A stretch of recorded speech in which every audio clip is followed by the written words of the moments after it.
Chapter 2. Sorry about that. I have those little breakdowns sometimes. Even still, it gets to me, I mean, it was a fantasy of mine to come here.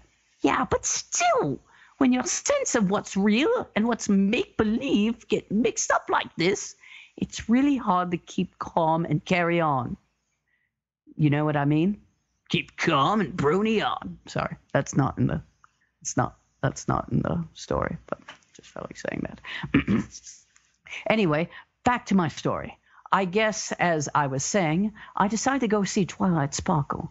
This didn't happen quickly. Oh, no. It took me probably about a half hour to make that decision, and probably another half hour to get from the hammering in my chest to finally even try to venture forth. I got up, walked over to the staircase, and carefully, hooves, remember, forelegs, remember, made my way down the stairs onto the second floor of, you guessed it, Sugarcube Corner. This floor was where the Cakes lived, and the Mr. and Mrs., and oh yes, the twins. I forgot about the twins when I walked past the door to what was presumably the nursery, where Miss Cake was, well, to put it bluntly, she was nursing the babies in the nursery. Both of them at once. Gotta hand it to her. That takes skill. So, like I said, nursing. Miss Cake saw me and staring and must have taken my look of sheer horror as approval or happiness to see the babies. They are cute, I'll give them that, because she smiled and waved to me. I tore my eyes from the unsettling spectacle and smiled weakly back. I mumbled something about going to see Twilight, and Miss Cake nodded, probably too engrossed with doing mom stuff to really listen or care about anything I said.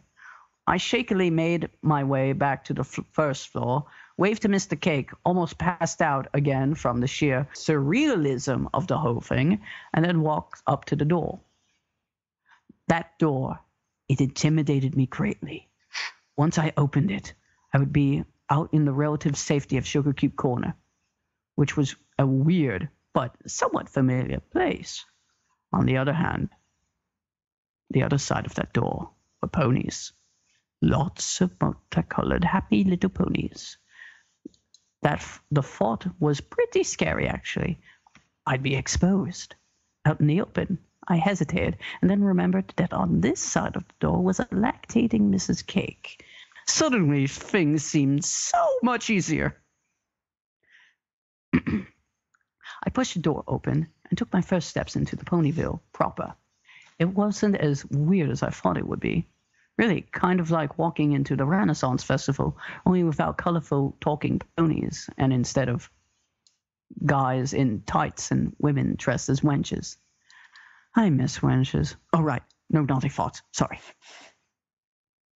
I stared down the dirt road, making good time before I stopped and realized that I had absolutely no idea where I was going.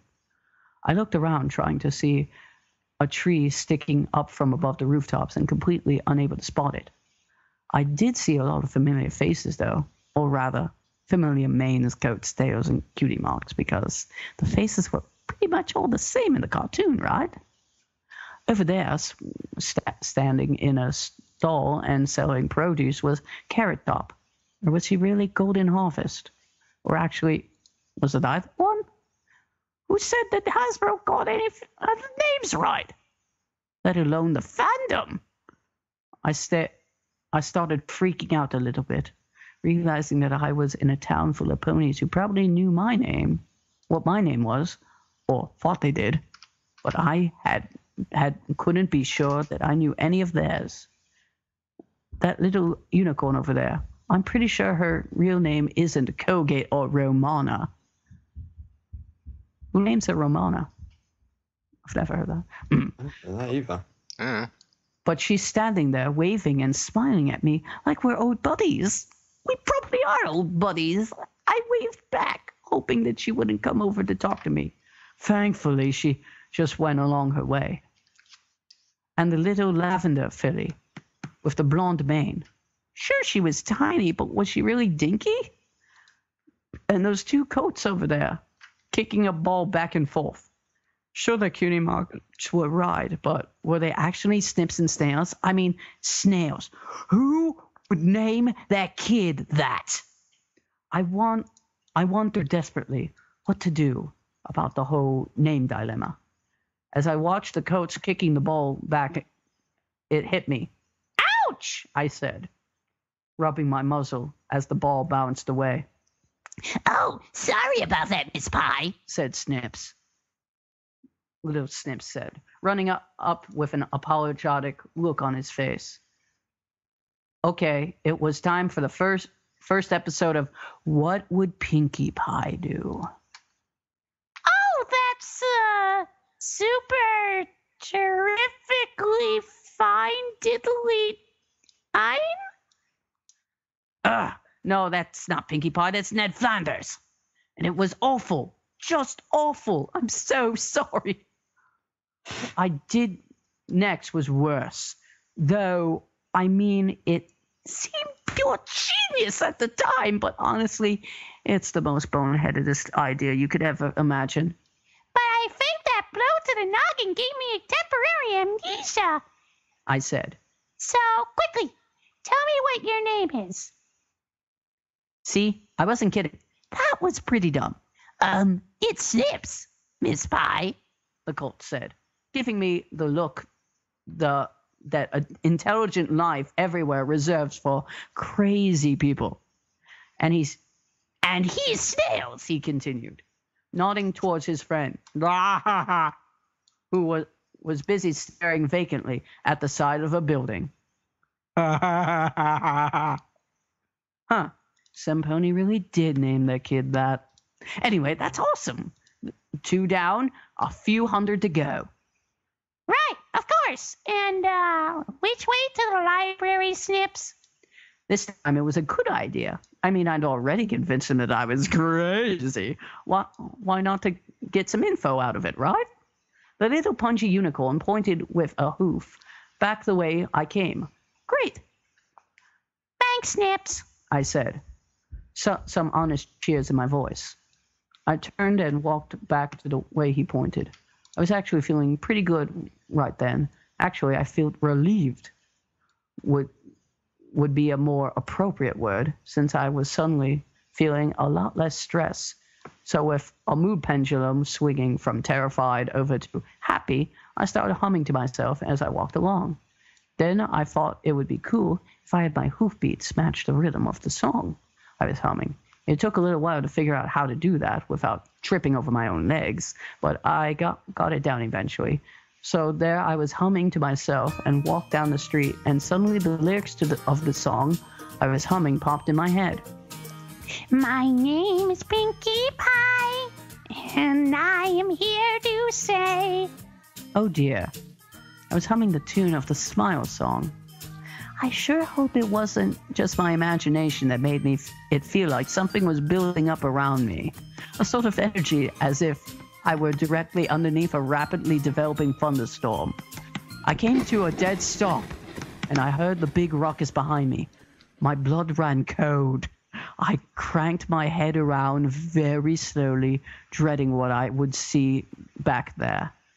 Behind me were about 2 dozen colorful ponies, all jumbled together from stopping too quickly, and all looking at me with big grins and bright, expectant eyes.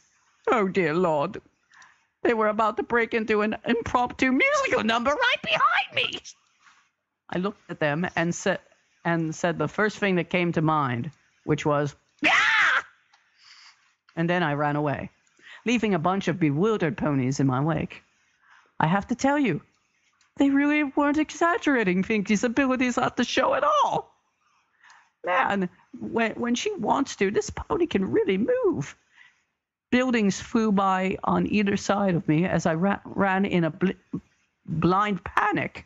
I'll throw in some standard descriptive languages so you get the idea. Thundering hooves, flashing limbs, wind in my mane, tails streaming behind me, all the kind of stuff that translates to ponies run really fast.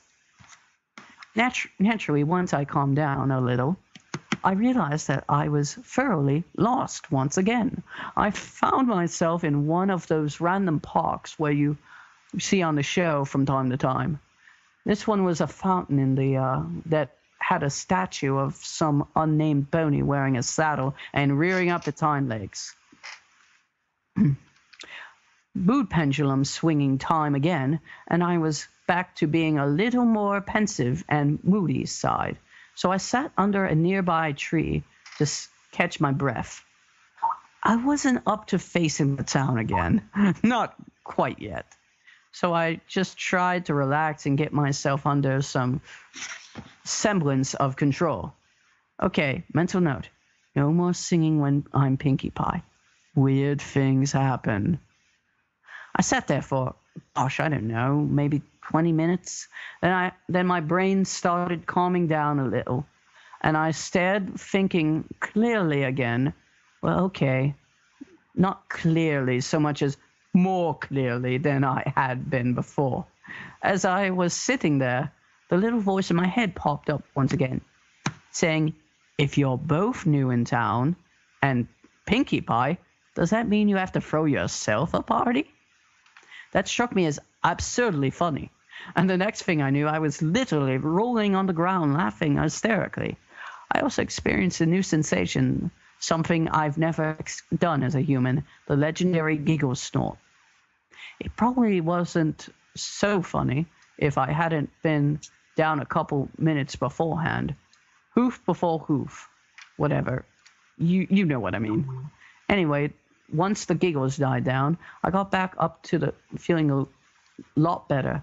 Well, except that I was thirsty, so I drank a little water from the basin by the hooves of the pony statue, which, tasted pretty bad. Well, but at least got rid of the last taste of frosting in my mouth. Thinking that I was tasting what Pinkie Pie had been eating before I got stuck in her body was a little more than a little freaky. Then I noticed a drinking fountain nearby and face-toofed myself for drinking the bad water instead. Okay, I say this with sincerity, guys, or gals, or whatever you potential aliens are. If you ever find yourself with hooves at the end of your forearms, be very careful with face-hoofing. For serious, I knocked myself a good one and almost blacked out. I ended up with a decent-sized lump on my head, which, well, I guess it would help with any further amnesia stories, right? So it wasn't all bad.